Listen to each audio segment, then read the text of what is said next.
Kembali lagi dengan saya di sesi terakhir, yaitu sesi kelima di mata kuliah probabilitas dan statistika.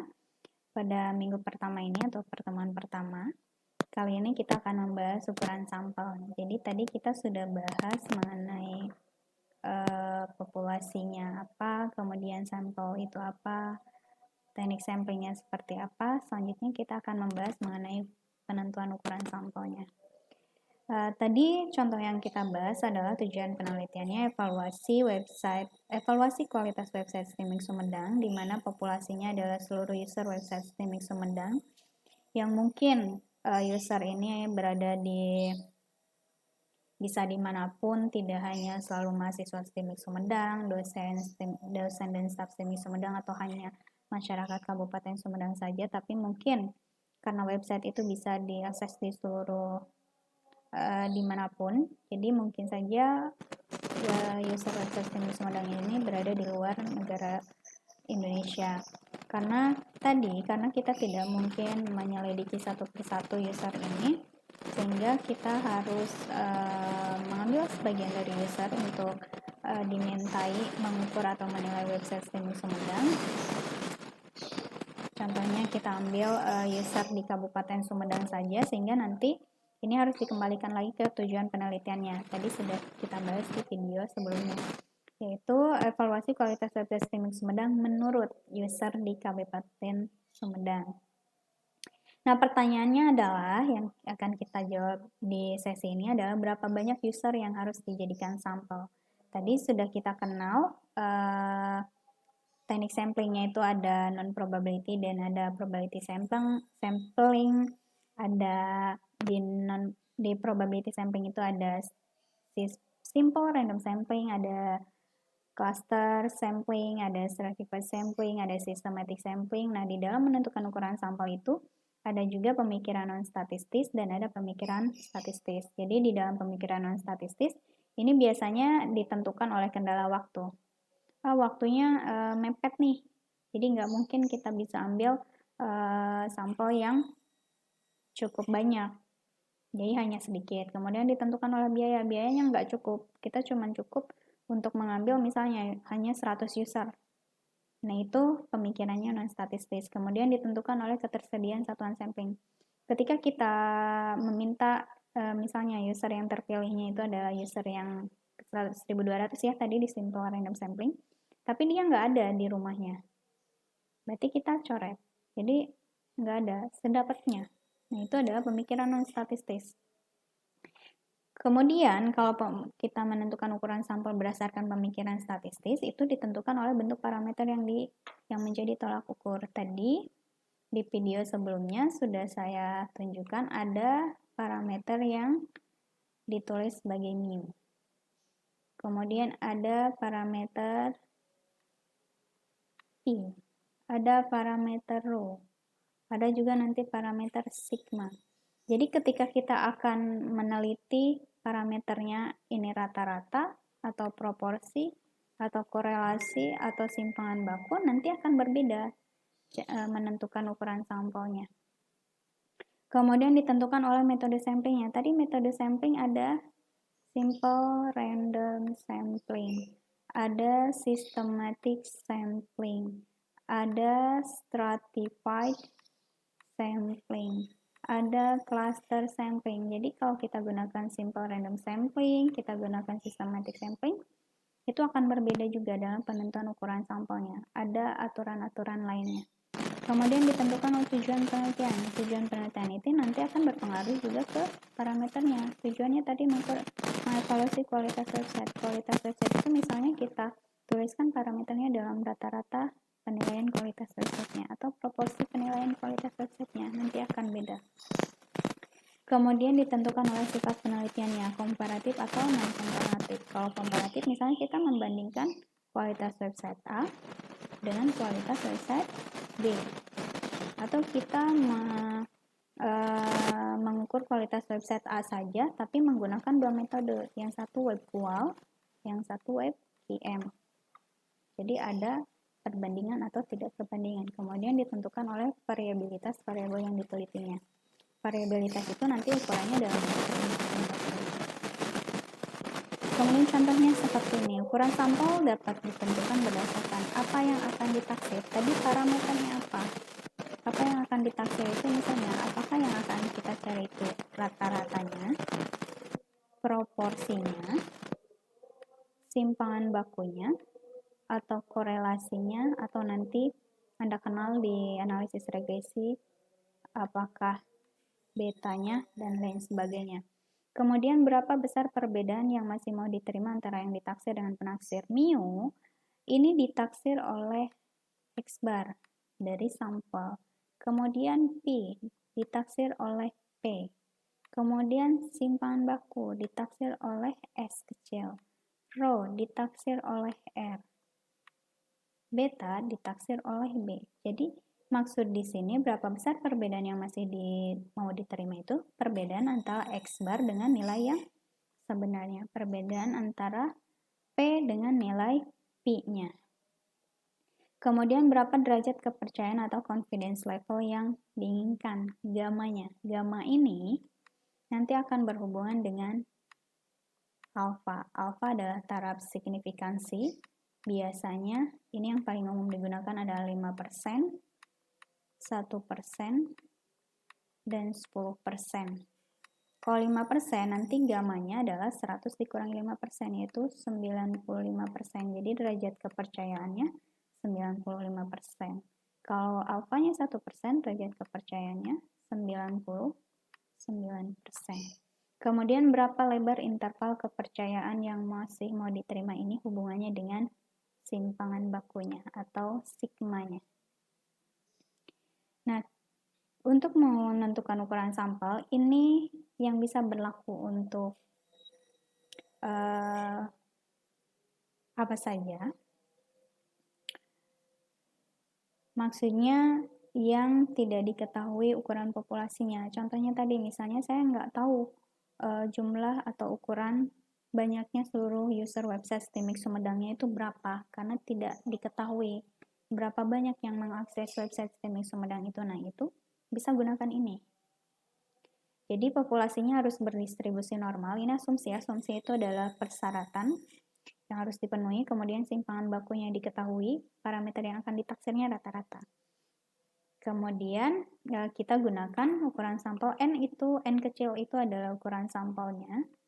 Kemudian sigma itu tadi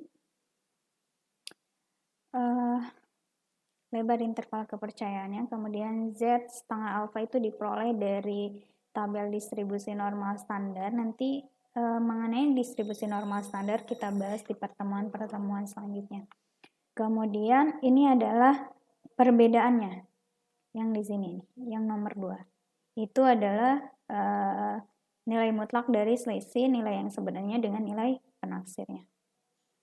Nah, contohnya di sini adalah tujuan penelitiannya adalah menaksir rata-rata kualitas website Stimik Sumedang. Kemudian derajat kepercayaan yang dikehendakinya adalah 99%. Kemudian selisih dari nilai rata-rata kualitas website Stimik Sumedang yang sebenarnya dengan nilai rata-rata hasil penaksirannya yang masih mau diterimanya 0,05. Kemudian interval kepercayaannya atau simpangan bakunya 0,5. Nah, ukuran sampel yang harus diambilnya kita peroleh seperti ini. Tadi simpangan bakunya 0,5. Kemudian tadi derajat kepercayaannya 99% sehingga alfanya adalah 1%, 0,01. Kemudian perbedaan antara nilai yang ditaksir dengan penaksirnya adalah 0,05. Pasti bisa ya menghitungnya karena kan sudah lulus aljabar ataupun kalkulus, jadi tinggal dikalikan, dibagi, kemudian dikuadratkan. Nah, cara memperoleh nilai berapa nilai Z setengah alfa ini itu diperoleh dari tabel distribusi normal standar. Diperolehnya adalah 2,58, hasilnya 666 user yang harus kita selidiki atau kita mintai untuk mengukur atau mengevaluasi kualitas website. Nah, kemudian tadi berdasarkan pemikiran statistik, teknik sampling yang digunakan juga menentukan ukuran sampel yang harus dihitung. Jadi ketika kita ingin menaksir rata-rata menggunakan metode teknik sampling, rumus penentuan ukuran sampel yang bisa digunakannya adalah ini. N0 itu adalah nilai sampel dari pilot survey atau survei pendahuluan. Kemudian perhatikan, ini sama-sama metode simple random sampling, tapi yang ditaksirnya beda, yang satu rata-rata, yang satu proporsi. Jadi penentuan ukuran sampelnya juga beda. Kemudian ini yang paling umum dan yang paling populer digunakan. Jadi ini yang dianggap paling mudah dan paling populer, di mana sebenarnya kalau rumus Lovin ini seharusnya hanya bisa digunakan ketika tujuan penelitiannya itu adalah untuk menaksir atau memprediksi proporsi. Tapi biasanya digunakan untuk semua penelitian karena dianggap paling mudah. Nah, N ini adalah ukuran sampelnya, kemudian ukuran populasi. Jadi ketika Anda mengetahui jumlah atau ukuran banyaknya seluruh user website STEMIC Sumedang, baru kita bisa gunakan ini. Kalau tujuannya proporsi. N kecil itu adalah ukuran sampel, N besar adalah ukuran populasi, kemudian D itu adalah taraf signifikansi. Taraf signifikansi yang tadi bisa 1%, bisa 5%, bisa 10%. Nah, penentuan taraf signifikansi itu menurut penelitinya. Jadi tidak ada rule of thumb atau aturan khusus yang ditetapkan. Tapi menurut penelitinya ingin berapa. Kalau 1% ya berarti nanti hasil penelitiannya 99% bisa dipercaya. Kalau 5% berarti 95% dapat dipercaya, dan seterusnya. Nah, contohnya di sini. Misalnya tujuan evaluasinya, tujuan penelitiannya adalah evaluasi kualitas website STEMIC Sumedang. Kemudian populasi user website STEMIC Sumedangnya misalnya keseluruhannya ya, itu ada 25 orang. 25.000 orang maksud saya. Kemudian taraf signifikansi yang akan digunakannya adalah 5%. Kemudian ukuran sampel yang harus diambilnya tinggal disubstitusikan ke rumus Lovin tadi.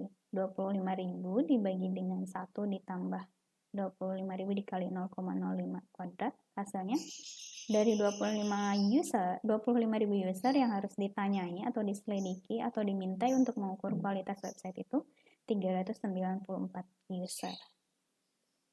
Sampai sini paham ya?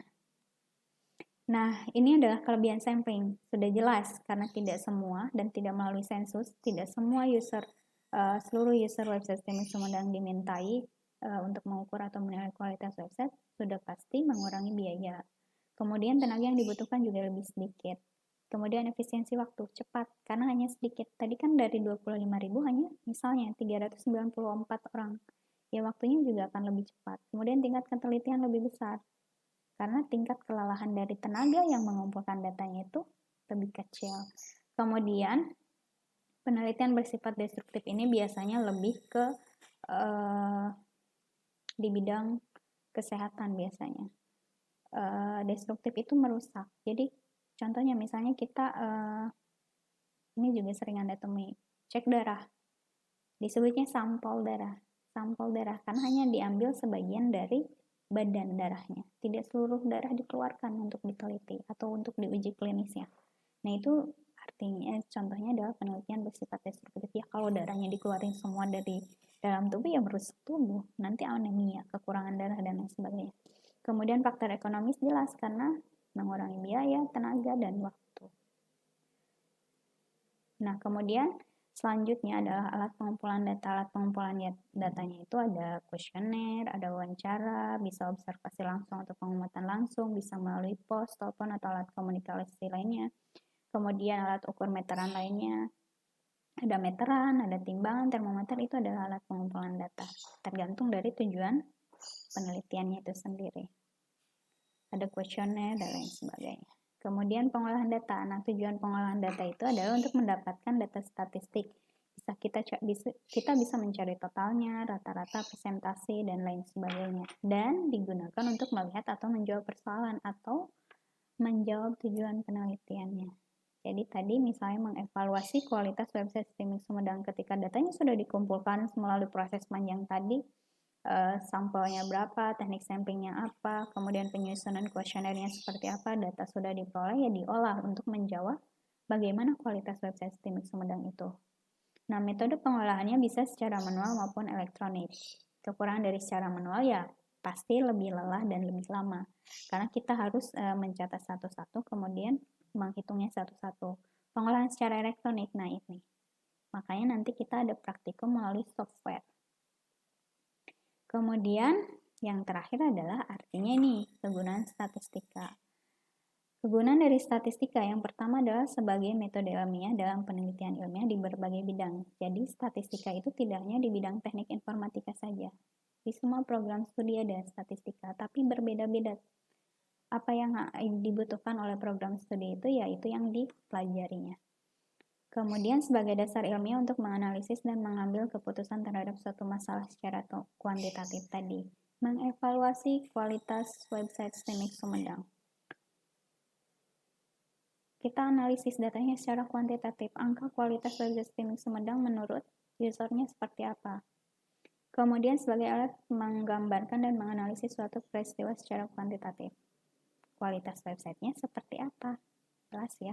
Kemudian memberi masukan bagi disiplin ilmu lain untuk menciptakan teori-teori atau metode-metode baru yang bermanfaat. Contohnya, dari hasil evaluasi kualitas website STEMIC Sumedang, ada beberapa faktor yang harus dikembangkan agar kualitas website STEMIC Sumedangnya menjadi lebih meningkat. Nah, itu artinya kita memberi masukannya. Lalu di bidang teknik informatikanya berarti harus mengembangkan apa dan lain sebagainya. Nah, pertemuan hari ini sampai di sini. Jangan lupa tugas terstrukturnya harus dikerjakan, wajib. Dan jangan takut karena itu tidak memberatkan Anda dan tugasnya juga ringan karena hanya mengukur pemahaman Anda dari materi-materi yang saya sampaikan di e-learning ini. Kemudian jangan lupa absennya itu saya lihat dari apakah Anda mengakses materi di setiap pertemuan atau tidak. Jadi saya tidak akan menyediakan formulir absensi karena biasanya mahasiswa seringnya yang saya temui ya pengalaman semester kemarin cuman absen tapi materinya tidak dibaca. Jadi untuk semester ini absensinya itu dilihat apakah Anda mengakses semua materi yang sudah saya sediakan di e-learning atau tidak. Kemudian jangan lupa tugas terstrukturnya dikerjakan. Tugas strukturnya itu waktunya 60 menit, kemudian hanya satu kali kesempatan, jadi tidak bisa berkali-kali mencoba. Jadi pastikan dulu Anda sudah membaca seluruh materinya, karena itu adalah post test dan bentuknya hanya true or false. Jadi Anda harus mempelajari dulu. Sampai bertemu di pertemuan selanjutnya atau di minggu depan. Saya akhiri. Wassalamualaikum warahmatullahi wabarakatuh.